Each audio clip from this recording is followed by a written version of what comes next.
یہ کون تھیں، ان کی شان کیا تھی، ان کی فضیلت کیا تھی، ان کا انٹلیکچل لیول کیا تھا، کتنی انٹیلیجنٹ تھیں، آقا علیہ الصلوۃ والسلام سے کتنی محبت کرنے والی تھیں، اور اس ازدواجی تعلق کے اندر آقا علیہ الصلوۃ والسلام کے ساتھ جو ان کا تعلق تھا وہ عمومی طور پر جو قرآن نے میاں اور بیوی کے رشتے کی جو حکمت رکھی ہے اور مقصد رکھا ہے اس کے لیے فرمایا کہ لِتَسْكُنُوا إِلَيْهَا، یعنی ہم بھی سارے تو بیٹھے ہیں، اس کو ہم بھی اپنی زندگی جو ازدواجی تعلق ہے آقا علیہ الصلوۃ والسلام کی سیرت سے، اور ہماری جن تک یہ میسج پہنچے گا ہماری بہنیں وہ حضرت خدیجہ رضی اللہ تعالیٰ عنہا کی سیرت سے یہ ہم دیکھیں گے کہ جو مقصد شادی کا ہے وہ اللہ پاک نے فرمایا لِتَسْكُنُوا إِلَيْهَا، تاکہ تمہیں اپنی ازواج سے سکون ملے اور ان کو تم سے سکون ملے، یہ مقصد ہے۔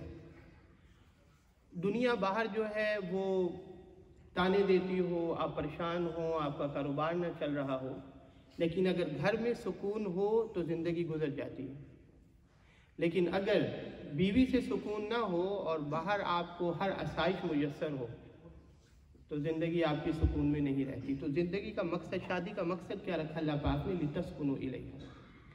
اب وہ زندگی میں بیوی کے ساتھ تو سکون کا معاملہ ہے، آپ اس سے بات شیئر کرتے ہیں، کوئی دلی دکھ ہے وہ کسی کے ساتھ شیئر نہیں کر سکتے، وہ گھر میں کرتے ہیں، گھر کے معاملات ہوتے ہیں، بیوی امانت دار ہوتی ہے، باہر وہ آپ کا بھرم رکھتی ہے، آپ کی جو خطائیں ہیں، آپ کی کمیاں ہیں، آپ کا نقص ہے، یہ وہ امانت دار ہوتی ہے، وہ باہر لوگوں کو نہیں پتہ ہوتا، لوگوں کے سامنے آپ کی بڑی عزت ہوتی ہے، لوگ ہمیں بڑے عزت کے القاب کے ساتھ کہہ رہے ہوتے ہیں، بلا رہے ہوتے ہیں، پکار رہے ہوتے ہیں، لیکن وہ شاید ہم اس قابل نہیں ہوتے کہ ہمیں اس القابات کے ساتھ پکارا جائے یا ہمیں اتنی عزت دی جائے جو خلوت میں ہمارے معاملات ہوتے ہیں، لیکن وہ ہمیں سٹل عزت مل رہی ہوتی ہے کیونکہ ہماری بیوی نے ہماری پردہ داری رکھی ہوتی ہے۔ اگر جو گھر میں معاملہ ہو، اگر وہ پردہ کھول دے تو شاید باہر ہم وہ دکھانے کے قابل نہ رہیں۔ تو وہ جو سکون ہے، ایک بھرم ہے زندگی کا عورت کے ساتھ، اپنی بیوی کے ساتھ، وہ زندگی میں رہتا ہے، لیکن آقا علیہ الصلوۃ والسلام کو جو سکون حاصل ہوا حضرت خدیجہ رضی اللہ تعالیٰ عنہ سے، وہ ایسا سکون تھا کہ صرف ان کی زندگی میں نہیں بلکہ ان کے وصال کے بعد آقا علیہ الصلوۃ والسلام ہمیشہ اپنی دوسری ازواج سے بھی کبھی کبھی ان کا ذکر کیا کرتے تھے، حتیٰ کہ عائشہ صدیقہ رضی اللہ تعالیٰ عنہ خود فرماتی ہیں کہ حضور اتنا ذکر کرتے تھے کہ میں نے ایک دفعہ حضور سے کہا کہ حضور لگتا ایسا ہے کہ خدیجہ کے علاوہ تو دنیا میں کوئی عورت ہی نہیں ہے۔ ایک بیویوں کا آپس میں ہوتا ہے نا ایک ذکر کا تعلق، تو انہوں نے ایک بشری تقاضا، انہوں نے کہا کہ حضور لگتا ایسے ہے کہ ان کے علاوہ تو کوئی عورت ہی نہیں ہے۔ تو حضور نے فرمایا کہ وہ ایسی عورت تھیں کہ جب کفر و شرک کا بازار گرم تھا اور ہر بندہ مجھے جھٹلا رہا تھا، وہ میری بیوی تھی جو میرے پر ایمان لے کر آئی تھی۔ جب ہر بندہ جو ہے وہ مجھے چھوڑ کے چلا گیا تھا، وہی میری بیوی تھی جس نے میرا ساتھ دیا تھا۔ یعنی حضرت خدیجہ رضی اللہ، آقا علیہ الصلوۃ والسلام کی 11 شادیاں ہیں۔ کتنی شادیاں ہیں؟ 11۔ قرآن پاک میں یہ حضور کو اجازت تھی، عام مسلمان کے لیے تو 4 شادیوں کی اجازت ہے جی، وہ بھی اگر اس کو مینٹین رکھ سکے تو، ادروائز قرآن نے بھی کہا کہ اگر ایک ہو تو وہی بہتر ہے اگر آپ 4 کو مینٹین نہیں رکھ سکتے۔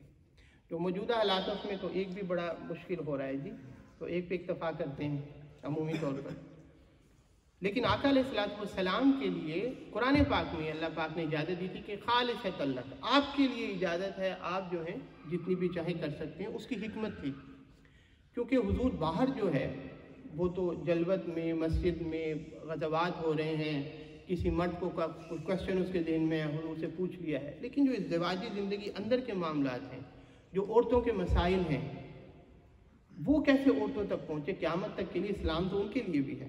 تو حضور کو اجازت دی تھی کہ آپ شادی کریں گے تو جو خلوت کے معاملات ہیں، عورتوں کے مسائل ہیں، عورتیں پوچھ سکیں گی آپ کی ازواج سے، ازواج آپ سے پوچھ کے عورتوں کو بتا سکیں گی۔ تو یہ حکمت تھی جو آج ہمارے پاس آقا علیہ الصلوۃ والسلام کا صرف حکم مردوں کے لیے نہیں بلکہ عورتوں کو بھی کوئی مسئلہ ہو تو حضور کا فرمان مل جاتا ہے، اور وہ کس سے روایت ہوتا ہے؟ وہ حضور کی ازواج سے روایت ہوتا ہے۔ تو یہ حکمت تھی اس میں۔ اور 11 ازواج میں سے صرف ایک عائشہ صدیقہ رضی اللہ تعالی عنہا تھیں جو پہلے سے شادی شدہ نہیں تھیں، باقی سب ازواج کوئی مطلقہ تھیں یا بیوہ تھیں۔ یعنی آقا علیہ الصلوۃ والسلام نے اس کے ذریعے وہ جو مطلقہ یا بیوہ خواتین تھیں جن سے شادی کی، بیسیکلی ان کے بچوں کی کفالت بھی کرنی تھی۔ تو حضرت خدیجہ رضی اللہ تعالی عنہ جو ہیں، جو پہلی زوجہ تھیں آقا علیہ الصلوۃ والسلام کی، ان کی بھی پہلے 2 بار شادی ہو چکی تھی۔ وہ دونوں ان کے شوہر جو تھے وہ فوت ہو چکے تھے۔ آقا علیہ الصلوۃ والسلام سے ان کی تیسری شادی تھی، ان کی عمر 40 سال تھی اور آقا علیہ الصلوۃ والسلام کی عمر 25 سال تھی۔ یہ عمر میں اس وجہ سے آپ کو بتا رہا ہوں، زندگی میں ہو سکتا ہے جن ملکوں میں ہم رہ رہے ہیں بعض کا سوال ہو جاتا ہے، کیونکہ مستشرقین جو ہیں وہ اکثر یہ اعتراض اٹھاتے ہیں، دیکھیں جی آپ کے نبی جو ہیں انہوں نے تو اتنی شادیاں کی ہیں، وہ تو شاید معاذ اللہ شادی کے شوقین تھے یا اس طرح کی معاذ اللہ بات کرتے ہیں۔ تو بات یہ ہے کہ اگر ایسی بات ہوتی معاذ اللہ، تو آقا علیہ الصلوۃ والسلام نے تو پہلی شادی ہی ایسی خاتون سے کی جس کی عمر 40 سال تھی، اور پھر جب تک وہ زندہ رہیں 25 سال آقا علیہ الصلوۃ والسلام کے ساتھ، یعنی حضور 25 سال کی عمر میں شادی ہوئی، 50 سال کی عمر جب حضور کی تھی تب ان کا وصال ہوا، ان کی عمر 65 سال تھی جب وصال ہوا، تب تک آقا علیہ الصلوۃ والسلام نے کسی دوسری زوجہ سے شادی نہیں کی۔ اب شادیاں کیوں کی وہ میں نے حکمت آپ کو بتا دی، ٹھیک ہو گیا؟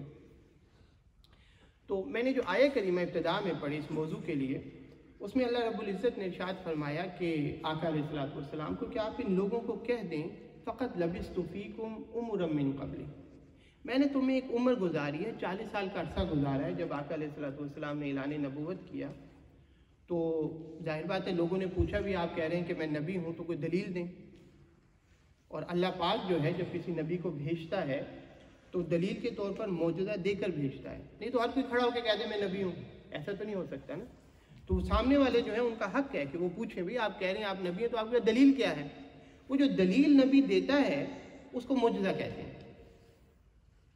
حضرت موسیٰ علیہ السلام نے کہا میں نبی ہوں، فرعون سے آ کے کہا اللہ نے مجھے رسول بنا کے بھیجا، بھی کیا دلیل ہے؟ انہوں نے معجزہ دکھایا کہ اپنے عصا پھینکا تو وہ سانپ بن گیا، اژدہا بن گیا۔ انہوں نے اپنا ہاتھ جو ہے وہ اپنی بغل میں ڈال کے نکالا تو وہ سورج کی طرح چمکنے لگ گیا۔ حضرت صالح علیہ السلام جو ہیں ان سے پوچھا، انہوں نے معجزہ دکھا دیا کہ اونٹنی جو ہے پہاڑ سے زندہ اونٹنی نکل آئی۔ تو جو نبی اپنے نبی ہونے پر دلیل دیتا ہے اس کو کیا کہتے ہیں؟ معجزہ۔ اور جو معجزہ ہوتا ہے وہ آپ کی عقل سے ماوراء ہوتا ہے، اس کو آپ 100% سمجھ نہیں سکتے، تب بھی تو وہ معجزہ ہوتا ہے، وہ کوئی دوسرا کر نہیں سکتا۔ تو آقا علیہ الصلوۃ والسلام نے جب اعلان نبوت کیا اور لوگوں نے پوچھا بھی دلیل، تو اللہ پاک نے فرمایا کہ محبوب آج پہلی دلیل کا وقت ہے، تو جو پہلی دلیل ہے نا، آج چاند کو 2 ٹکڑے نہیں کرنا، وہ بھی ہوتا رہے گا۔ آج درخت کو نہیں بلانا وہ چیرتا ہوا آپ کے پاس آ جائے دلیل کے طور پر، لوگوں کو پتہ لگے کہ آپ نبی ہیں، یہ معجزہ ہے، نہیں آج نہیں، وہ ہوتا رہے گا۔ کنکریاں بھی کلمہ پڑھتی رہیں گی، سب کچھ ہوتا رہے گا، نہیں آج کیا ہے؟ آج پہلی دلیل کا وقت ہے۔ آپ دلیل یہ دیں فقط لبثت فیکم عمرا من قبل، میں نے تم میں ایک وقت گزارا ہے اپنی زندگی کا 40 سال کا عرصہ، افلا تعقلون، کیا تم عقل نہیں رکھتے؟ یہ جو زندگی میں نے گزاری ہے اگر اس میں کوئی نقص نظر آ جائے، اللہ کے ایک ہونے کا انکار کرنے کی تمہیں اجازت ہے۔ یعنی حضور نے معجزے کے طور پر، اپنی نبوت کے دلیل کے طور پر اپنی جو سابقہ زندگی تھی اس کو پیش کیا کہ اس میں کوئی نقص نظر نہیں تمہیں آئے گا۔ اب وہ جو لائف تھی، وہ جو زندگی تھی، جو لوگوں کو کہا کہ غور کرو، اور جب غور کیا تو لوگ مسلمان ہوئے، اسلام لائے، کیونکہ عام طور پر ایسی زندگی کوئی گزار سکتا ہی نہیں ہے، اتنی پاک زندگی ایسا ممکن نہیں ہے، انسان ہے نا، تو وہی گزار سکتا ہے جس کو اللہ کی پروٹیکشن ہو، اور وہ نبی ہوگا۔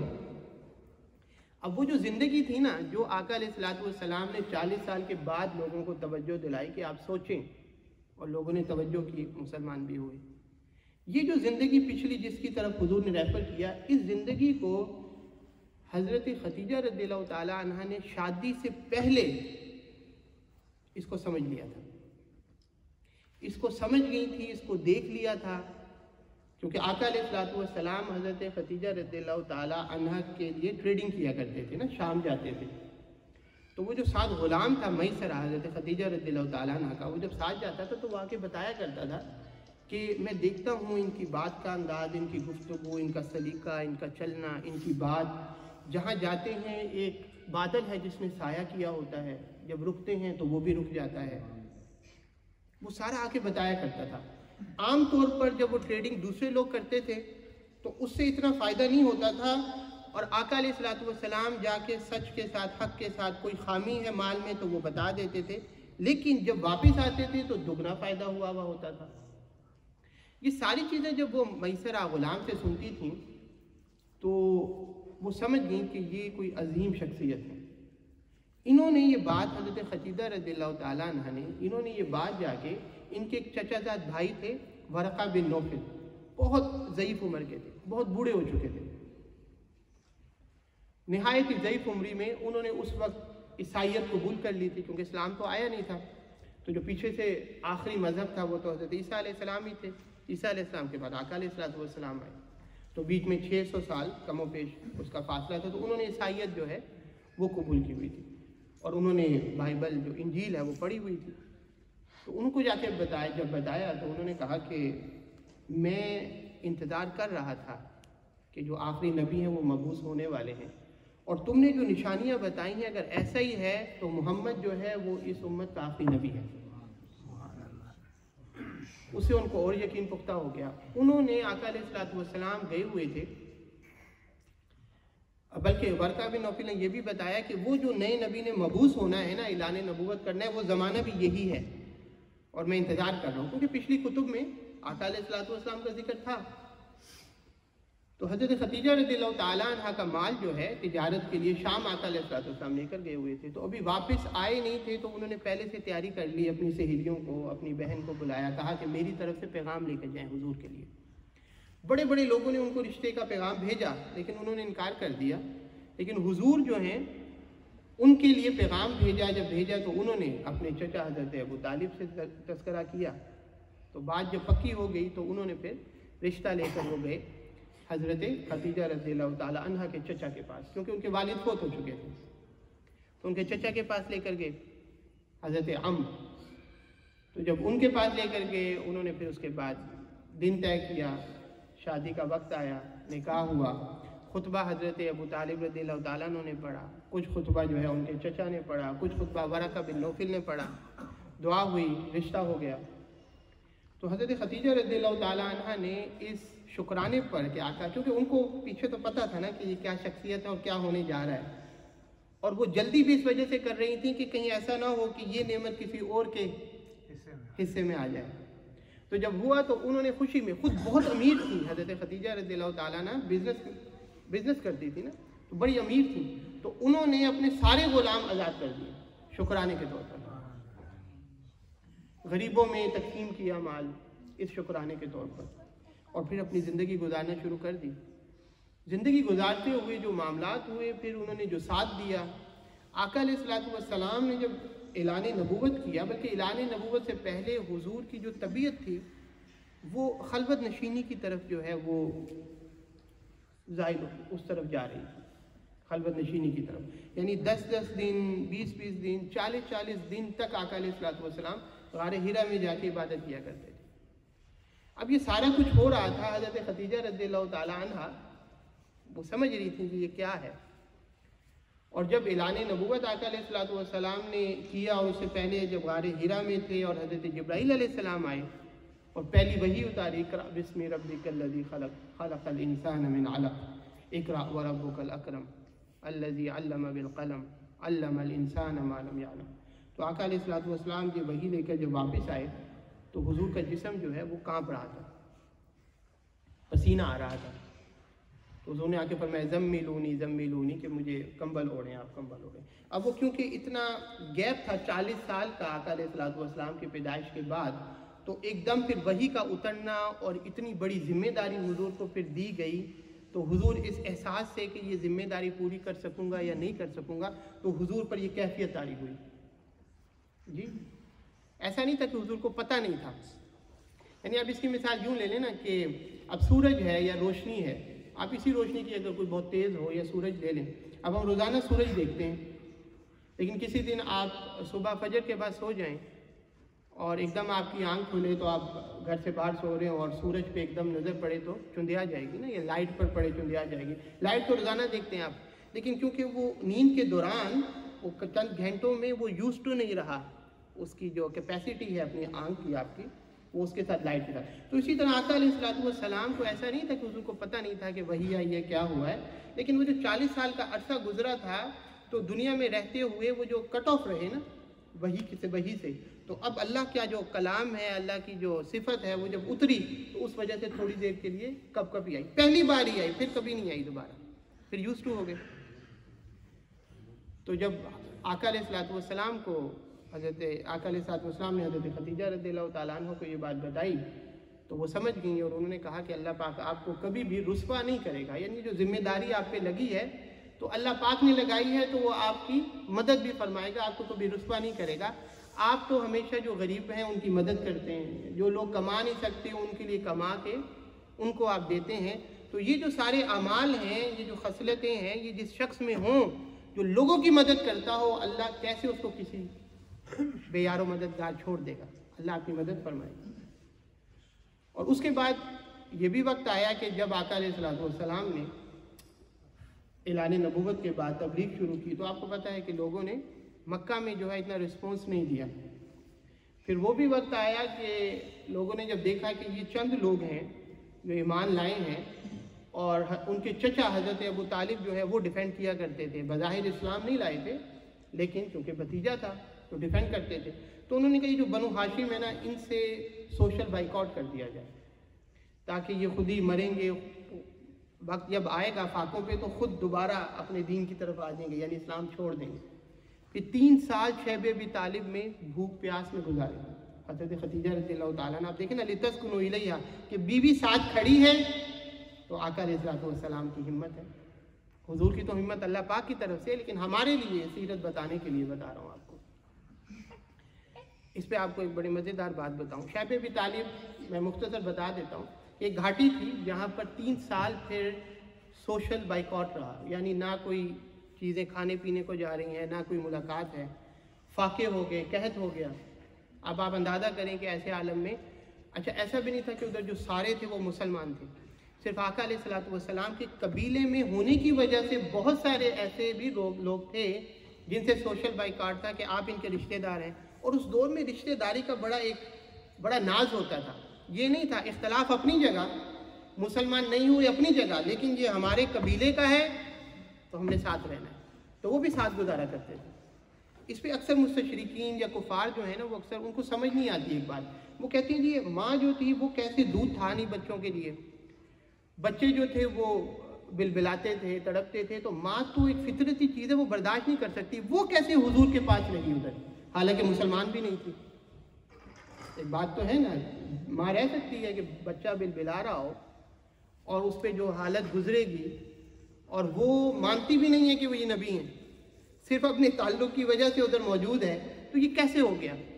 یہ بات ہم سمجھ نہیں ہونا تو حضرت یوسف علیہ السلام کا اور زلیخا کا واقعہ ذہن میں رکھ لیں کہ یوسف علیہ السلام گزرے تھے تو زنانان مصر نے اپنے ہاتھ کاٹ لیے تو ان کو محسوس ہی نہیں ہوا اس خوبصورتی میں کہ ہم اپنا ہاتھ کاٹ رہے ہیں، ان کو درد ہی نہیں محسوس ہوئی.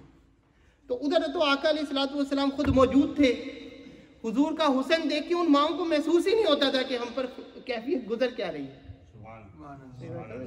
تو وہ 3 سال کا عرصہ گزرا. 3 سال کا عرصہ جب گزرا اس کے بعد پھر 10واں سال جب آیا اعلان نبوت کا، آقا علیہ الصلوۃ والسلام کی عمر مبارک 50 سال ہو گئی جب، تو اس وقت پہلے حضرت ابو طالب رضی اللہ تعالیٰ عنہ ان کا وصال ہوا.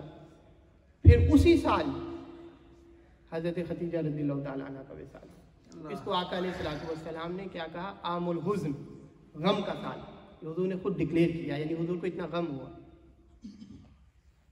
اور پھر آقا علیہ الصلوۃ والسلام نے ان کے وصال کے بعد ان کا، جیسے میں نے پہلے بھی ذکر کیا کہ تذکرہ فرماتے رہتے تھے کہ عائشہ صدیقہ کو کہنا پڑے کہ حضور لگتا ایسے ہے کہ خدیجہ کے علاوہ کوئی عورت ہی نہیں ہے دنیا میں. اور آقا علیہ الصلوۃ والسلام سبحان اللہ، ایک دفعہ بڑی کیفیت کی بات، ایک دفعہ آقا علیہ الصلوۃ والسلام مدینہ پاک میں موجود تھے تو ان کی بہن تھی حضرت خدیجہ رضی اللہ تعالیٰ نے کی، حضرت حالہ، تو وہ ملنے آئی اور ان کی آواز بالکل حضرت خدیجہ رضی اللہ تعالیٰ عنہ جیسی. تو عائشہ صدیقہ رضی اللہ تعالیٰ عنہ فرماتی ہیں، کہتی ہیں کہ ہم گھر میں بیٹھے تھے، آقا علیہ الصلوۃ والسلام بھی جلوہ افروز تھے، تو ایک دم باہر سے کسی نے اجازت مانگی. وہ ان کی بہن آئی تھی حضرت حالہ. تو جب اجازت طلب کی تو آقا علیہ الصلوۃ والسلام ایک دم حضور پہ کیفیت طاری ہو گئی، اور کہتے ہیں کہ حضور پہ کیفیت طاری، انہوں نے اجازت مانگی. جب اجازت ملی اندر آئیں تو حضور فرماتے ہو اچھا یہ تو حالہ ہے، میں سمجھا تھوڑی دیر کے لیے کہ خدیجہ آ گئی ہے دوبارہ. یعنی اتنی کیفیت حضور پر ایسی تھی اس محبت کی. تو یہ ازدواجی تعلق میں محبت ہونی چاہیے. میاں بیوی کے درمیان کمی پیشی تو ہوتی رہتی ہے، یہ تو زندگی کا حصہ ہے نا. اللہ پاک نے جو قرآن پاک میں فرمایا نا، جو ابتدا میں نے آیہ کریمہ کا ذکر کیا، لِتَسْكُنُوا إِلَيْهَا، اللہ پاک نے جو رشتہ ازدواجی جو سسٹم بنایا ہے نا، اس کا مقصد کیا ہے؟ تاکہ تمہیں سکون ملے ایک دوسرے سے. وَجَعَلَ بَيْنَكُمْ مَوَدَّةً وَرَحْمَةً، اور اللہ پاک پھر تم میں مودت رکھ دیتا ہے اور رحمت رکھ دیتا ہے. یہ مودت کیا ہے؟ یہ میں آپ کے لیے ازدواجی زندگی کے لیے ایک نسخہ بتا رہا ہوں. کامیاب زندگی اگر ازدواجی گزارنی ہونا تو اس آیت کو سمجھنا بڑا ضروری ہے، جس میں اللہ پاک نے نکاح کا مقصد بیان کیا. فرمایا کہ مقصد کیا ہے؟ تاکہ سکون ملے. تو شادی ہوتے ہی سکون تو مل جاتا ہے. آپ دیکھیں گے نا، وہ آپ کا کوئی دوست ہوگا، وہ شاید وہ ہر وقت 24 گھنٹے آپ کے ساتھ ہی رہتا ہوگا. شادی کے بعد شاید وہ مہینہ آپ کو نظر ہی نہ آئے، کیونکہ اب اس کو سکون مل گیا.